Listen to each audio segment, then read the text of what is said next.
You're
ಸಭೆಯಿಂದ ಒಂದು ಅಧ್ಯಕ್ಷರು ಬ್ರಹ್ಮಣ್ಣರಲ್ಲಿ ಬನ್ನಿರೈ ಸಂಸಾರ ಸಾರಥಿಯರು ಅದೊಂದು ಹಾಡಿಸಬೇಕು ಅಂತ.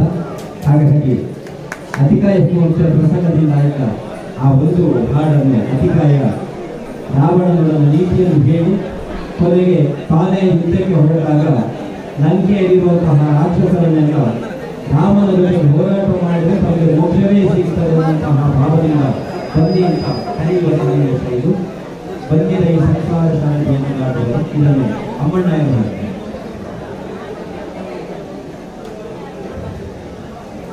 ಮೊದಲು ಧರಿಸಿ ತುಳಸಿಯ ದಂಡೆಗಳ ಅದನ್ನು ಮಾಡಿ ಆಮೇಲೆ ಬಂದಿರ ಈ ಸಂಸಾರ ಶಾಂತಿಯನ್ನು ಮಾಡ್ತಾರೆ.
ಕೊಟ್ಟು ಬಂದಿದೆ ಸಂಸಾರ ಶಾರದಿಯನ್ನು ದಾಟಲು.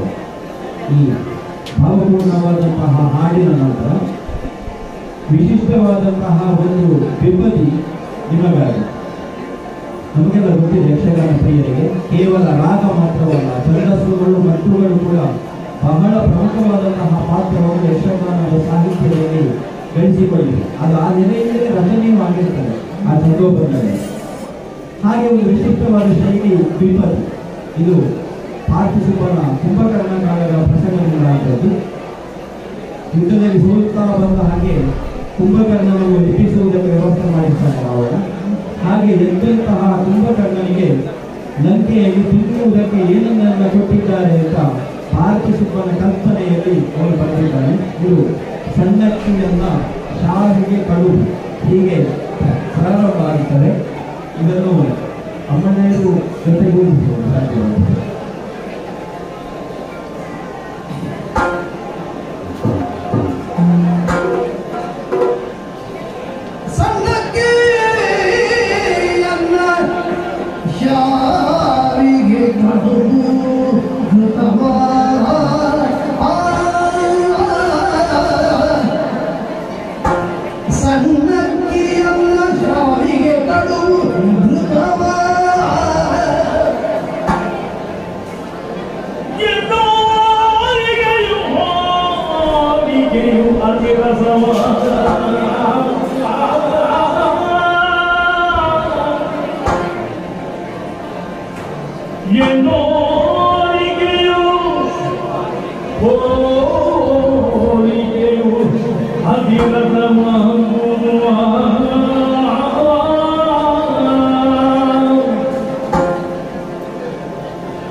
ನಮ್ಮ ಮನೆಯಲ್ಲಿ ಮದುವೆಗೆ ಅಥವಾ ಉಳಿದಕ್ಕೆ ಮಾಡುವ ಭಕ್ಷ್ಯಗಳ ಹೆಸರು ಉಂಟು.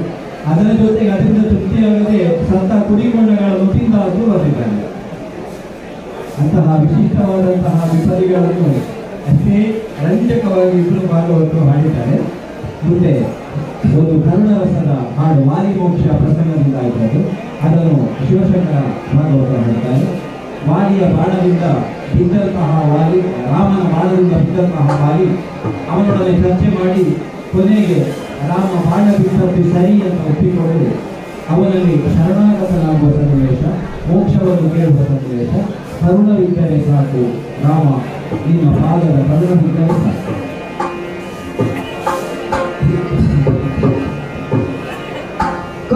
ಕರುಣವಿದ್ದರೆ ಸಾಕು ನಿನ್ನ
ಜೀವನದ ನಶ್ವರತೆಯನ್ನು ಬಹಳ ಸುಂದರವಾಗಿ ಆರತಿ ಸುಬ್ಬನ ಪ್ರಸಂಗದಲ್ಲಿ ಇದ್ದು ಇದರಲ್ಲಿ ಹೆಚ್ಚಿನದು ಕೂಡ ತೊರವೆ ರಾಮಾಯಣದಲ್ಲೇ ಇದೆ.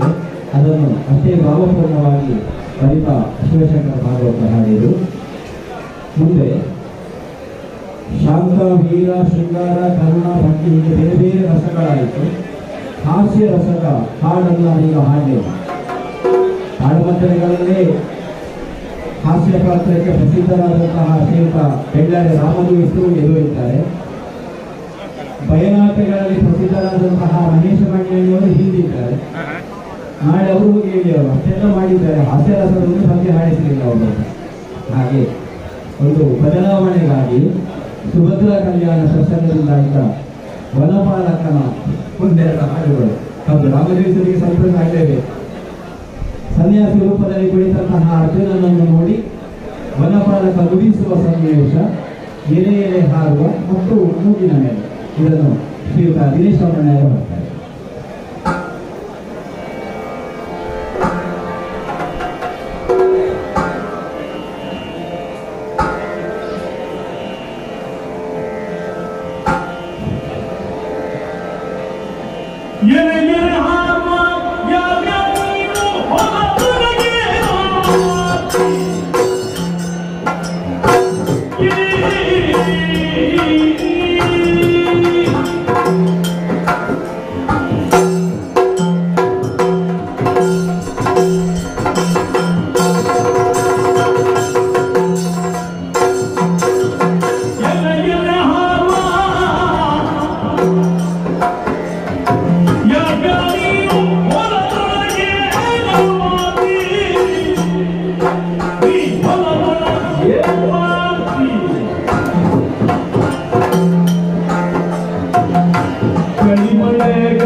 ಹಾಸ್ಯ ರಸದ ಈ ಹಾಡಿನ ನಂತರ ಶ್ರೀಯುತ ಪುತ್ತಿಗೆ ರಘುರಾಮ ಹೊಳ್ಳೆಯಿಂದ ಮಾಗದ ವಧೆ ಪ್ರಸಂಗ.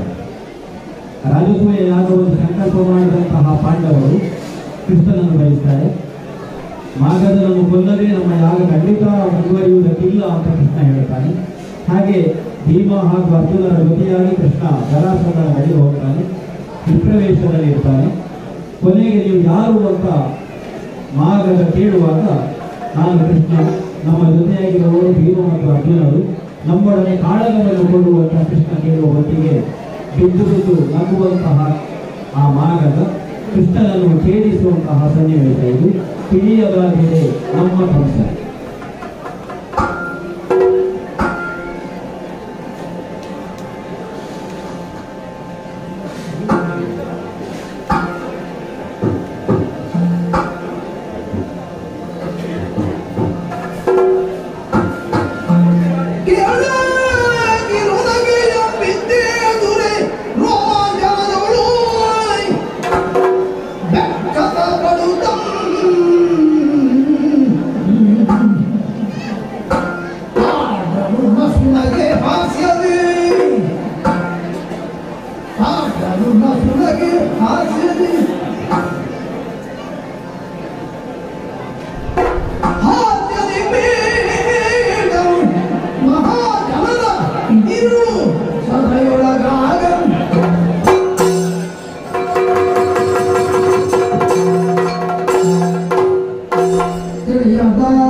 ಪ್ರಾತಿನಿಧಿಕ ಪಾತ್ರ ಭಗವಂತ.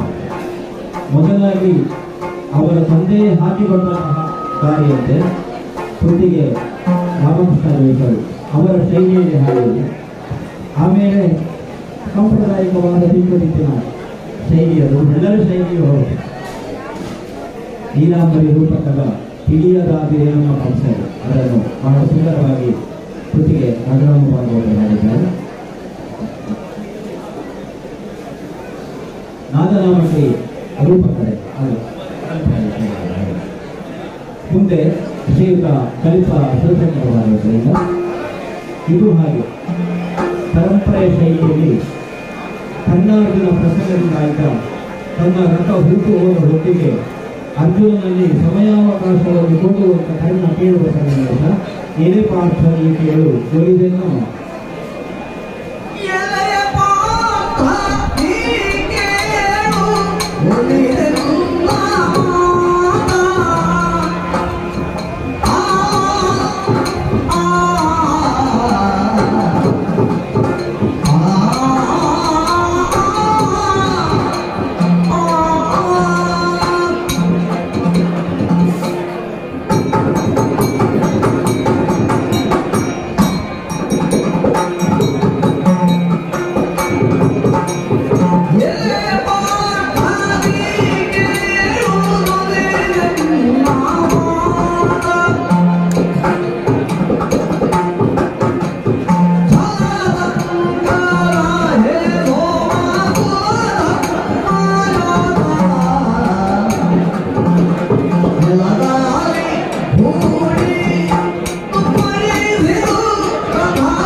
ಅದನ್ನು ಒಂದು ಗಂಟೆ ಮುಗಿಸಬೇಕು. ನಾವು ಒಂದು 5-10 ನಿಮಿಷದಲ್ಲಿ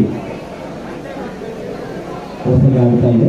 ಮಂತ್ರಾಕ್ಷತೆ ಆಗುವ ಹೊತ್ತಿಗೆ ನಾವು 5-10 ನಿಮಿಷದಲ್ಲಿ ಈ ಕಾರ್ಯಕ್ರಮವನ್ನು ಮುಗಿಸಬೇಕಾಗ್ತದೆ.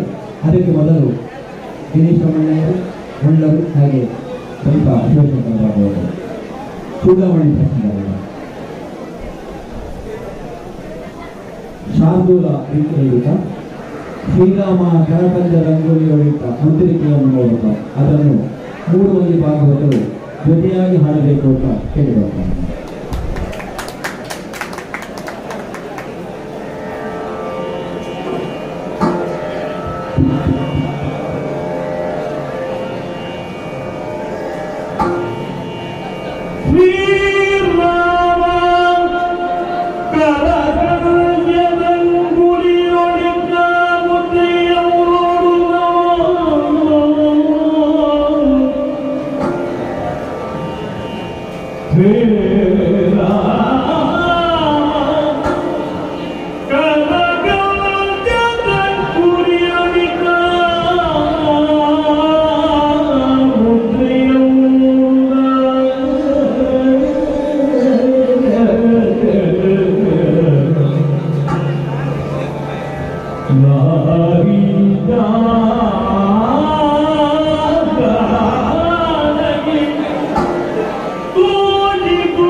ಶುರುವಾಗಿದೆ, ಮಂತ್ರಾಕ್ಷತೆಯು ಆಗಿದೆ. ಹಾಗೆ ಈ ಕಾರ್ಯಕ್ರಮಕ್ಕೆ ನಾವು ಮಂಗಲವನ್ನು ಮಾಡ್ತಾ ಇದ್ದೇವೆ. ಆಗಮಿಸಿದಂತಹ ಹಾಗೂ ತುಂಬ ಪ್ರೀತಿಯಿಂದ ಇದನ್ನು ಆರಿಸಿದಂತಹ ಹಾಗೆ ತೊಟ್ಟಿಗೆ ನೀರಲ್ಲಿ ಇದು ನೇರ ಪ್ರಸಾರ ಆಗುತ್ತಾ ಇದೆ. ಅದರಲ್ಲಿ ಇದನ್ನು ವೀಕ್ಷಿಸುತ್ತಿರುವಂತಹ ಎಲ್ಲ ಕಲಾಸಕ್ತರಿಗೂ ಕೂಡ ನಾನು ಮನೆಯವರ ಪರವಾಗಿ ಸಿಂಧು ಹೃದಯದ ಧನ್ಯವಾದಗಳನ್ನು ಸಮರ್ಪಿಸ್ತಾ ಇದ್ದೇನೆ. ಇಂತಹ ಕಾರ್ಯಕ್ರಮಗಳು ಹೆಚ್ಚು ಹೆಚ್ಚಾಗಿ ಬೆಳೆದು ಹಾಗೆ ಸಾಂಸ್ಕೃತಿಕವಾದಂತಹ ನಮ್ಮ ಮಣ್ಣಿನ ಹೆಮ್ಮೆಯ ಕಲೆಯಾದಂತಹ ಯಕ್ಷಗಾನವನ್ನು ಉಳಿಸುವಂತಹ ಪ್ರಯತ್ನ ನಿಮ್ಮೆಲ್ಲರಿಂದಲೂ ಸಾಗಲಿ ಅಂತ ಹೇಳುತ್ತಾ ಮತ್ತೊಮ್ಮೆ ಕಲಾವಿದರ ಪರವಾಗಿ ಮನೆಯವರ ಪರವಾಗಿ ನಿಮಗೆಲ್ಲರಿಗೂ ತುಂಬ ಹೃದಯದ ಧನ್ಯವಾದಗಳನ್ನು ಸಮರ್ಪಿಸ್ತಾ ಇದ್ದೇನೆ. ಈಗ